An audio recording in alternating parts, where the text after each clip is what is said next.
Hi, Reverend Tony here, taking a morning walk with Pancake, thinking about what it means to live a spiritual life. Take a walk with us.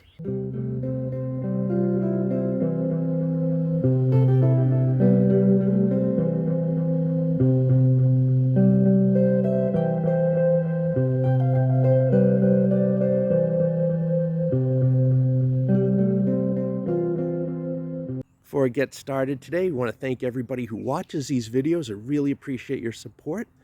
And if you're new to these videos, please like and follow and subscribe and all that great stuff. Leave us comments. We really appreciate it, both Pancake and I. Right, Pancake? The sap collecting buckets are on the trees. It's quiet. We hear the birds. The road far away there is a soft little rumble of cars, not too heavy. It's great to be out here in the early morning. Experience the world, wake up, let your senses wake up a little more slowly. Come to be present to yourself and the world around you and to your favorite dog, who is content just sitting here, observing her realm, taking a little break. It's a season of the year where Christians are celebrating Lent, Muslims are getting ready for Ramadan, and focusing on the spiritual life. So I want to think a little bit about what the spiritual life is and how it's available to everybody, not just people of a particular religion or a certain set of beliefs or even a particular religious or spiritual way of looking at the world. It's open to everybody who's human. We are, as Teilhard Darshadin says, spiritual beings having a human experience. And what does it mean to be spiritual? I think it means a great number of things. And before I dive in, I want to be very clear that I am only an, quote, expert in the spiritual life, and that I am a religious professional. I am a parish minister and a spiritual director. But it doesn't mean that I necessarily have any abilities or skills that aren't available to anybody else to explore matters of the spirit. With that said, I think the spiritual life entails a great many things, and what it will work out to be for every individual will be slightly different and personalized, because none of us are exactly the same, although we do share many commonalities as human beings. The most essential ingredient for living a spiritual life is that the spiritual life is important to you. Part of that is determining for yourself what spirit is. What is spirit? What is the human spirit? What, if anything, is soul? What is your soul? How to develop matters of the heart? How do we develop matters of our innermost workings? Parker Palmer says the soul is that place, that experience we have of being alive that is beyond our emotion, beyond our reason. That may not make sense, and we may not be able to chart it or do a study to say exactly where that lives in us, around us, and inside us. But most of us experience that as a reality, something beyond our emotion and our intellect.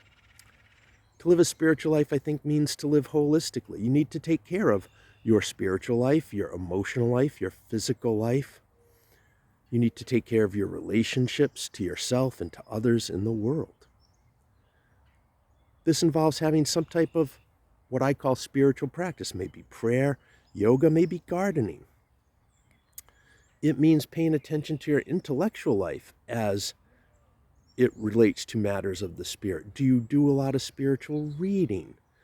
Do matters of theology and the practical practice of, sociology of, history of American and world religiousness mean something to you?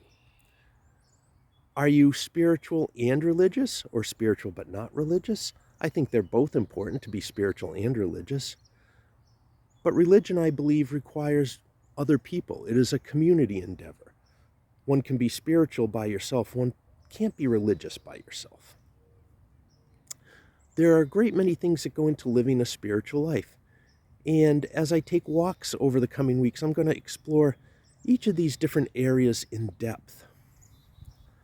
I think periods of rest, such as Pancake is engaging in here, are really important. Times of Sabbath, where you put everything else aside just to focus on matters of the spirit.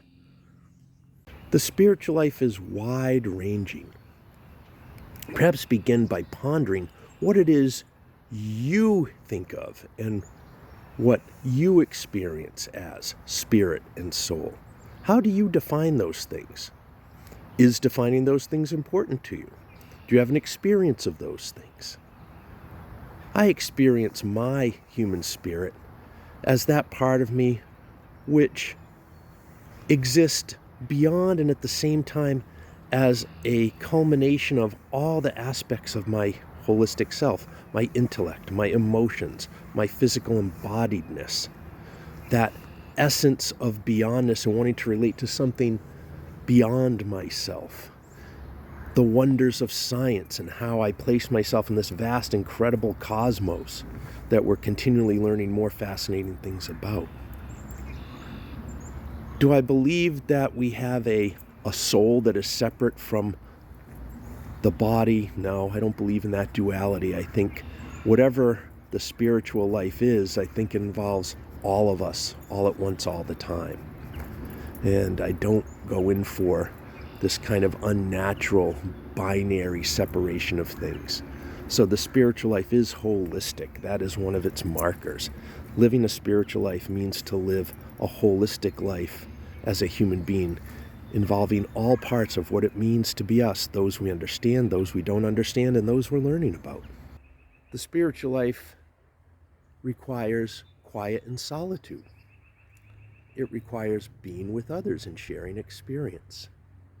It requires the natural world and the things of human creation.